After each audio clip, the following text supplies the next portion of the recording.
Good afternoon. I am Julie Baum Abbott, and I'd like to tell you a little bit about my mother, Alvina Julia Nicholson Baum, the woman, the myth, the legend, a legend of Port Norris. Mom and Liz made a pact to be legends together. They literally both said when they were nominated, "I will if she will." I have a feeling that's not the first time they said that. They have been partners for a long time, sometimes maybe even partners in crime. My mother is heartbroken, along with the rest of us, to not be holding up her end of the deal. She is definitely here in spirit. 5'2", eyes of blue, and oh, what that 5 foot could do.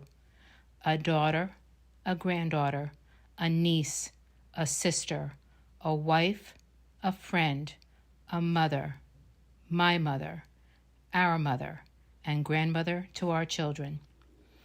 Born in Port Norris on August 3, 1934, the 5th child and 4th daughter of Alvin and Ina Nicholson. Alvin and Ina, do you see what they did there? Much like many other families in the area, both sides of Mom's family were involved in some capacity with the oyster industry, spending much of their time on the bay.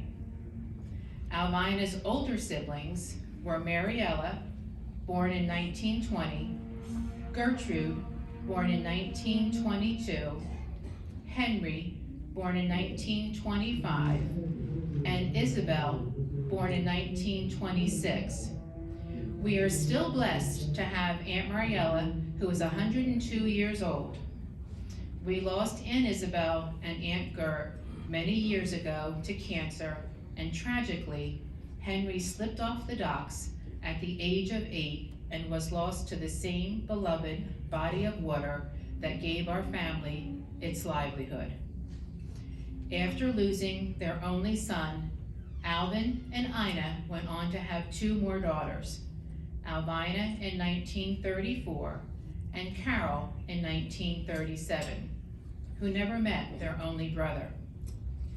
Ina never really recovered from the loss of her son and succumbed to pneumonia in 1940 at the age of 46.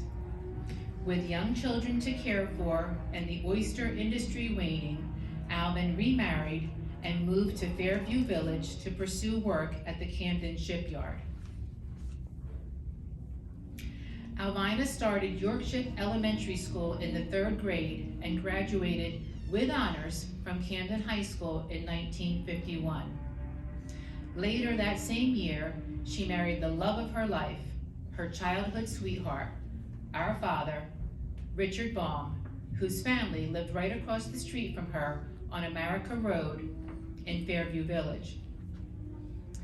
After spending some time in California while my father was in the Navy, they moved back to Fairview Village to continue raising their family, this time on Constitution Road. Alvina and Richard went on to have 5 children: Richard, Robin, Christopher, Julie, and Timothy. A job change took them to Southampton Township, all the while remembering her roots and family ties in her city by the bay, Port Norris. When an opportunity presented itself to come back home, my parents took full advantage of it. My dad's job was flexible, and my mother was anxious to reconnect with her childhood memories and the bay that she loved. We moved to Haleyville and quickly rejoined family and friends, and especially her family's church, Port Norris Methodist, where her Aunt Julia and Aunt Alma still played the piano and organ. Children and a full-time job kept her very busy, but Alvina was inspired to pursue an education not afforded her as a younger woman.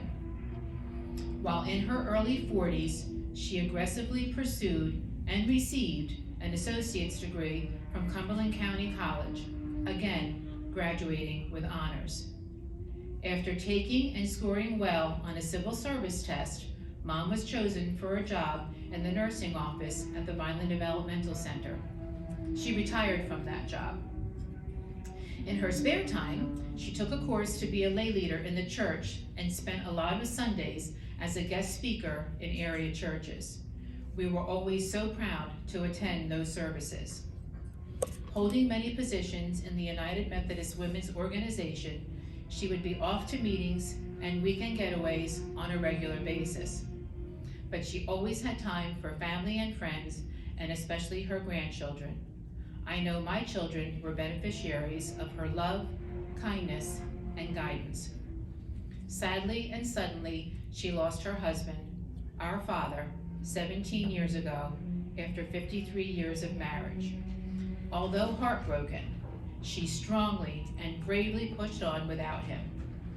These past few years since its founding in 2007, she has found so much joy in her involvement with the Port Norris Historical Society. A charter member, along with many of you attending here today, she has worked so hard to keep the memories, her memories, your memories, alive for generations to come of the rich heritage associated with the Delaware Bay, the bay she grew to love as a child. We will be forever grateful. While on a beautiful mirror-walled sunset sail, my mother was inspired to write the award-winning poem in the year 2000 entitled "To Baymen Gone." It is actually inscribed on a plaque down on the docks next to the Waterman's Memorial Bell for all to enjoy and reflect on the lives spent on the bay. On behalf of my mother and our family, we would like to thank you all for this opportunity to share some vignettes of the life of a woman we call Mom. 5'2", eyes of blue, and oh, what that 5 foot has done. Thank you.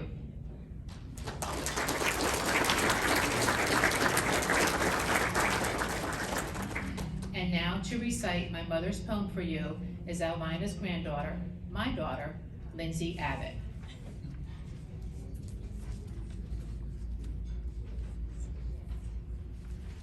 So I think it goes without saying how special my grandma is to me. So much of the person and the woman I've become, especially kind of stepping into adulthood, is from her and kind of watching her, so that's just my little preface. But To Baymen Gone by Alvina Baum. Can you feel the touch of a life gone by? Can he be in the wind and the sea and the sky? When the lap of a wave hits the hull of a boat, is he there in the rhythm of time afloat? When the canvas slaps as it fills with the breeze, does his soul touch yours in the memories?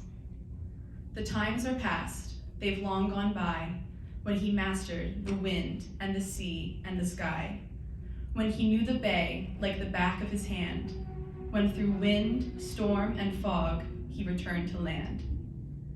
Can it be that the essence of a life gone away, a life ebbed out on the tides of the bay, remains in the wind and the sea and the sky, to brush your face as you're sailing by?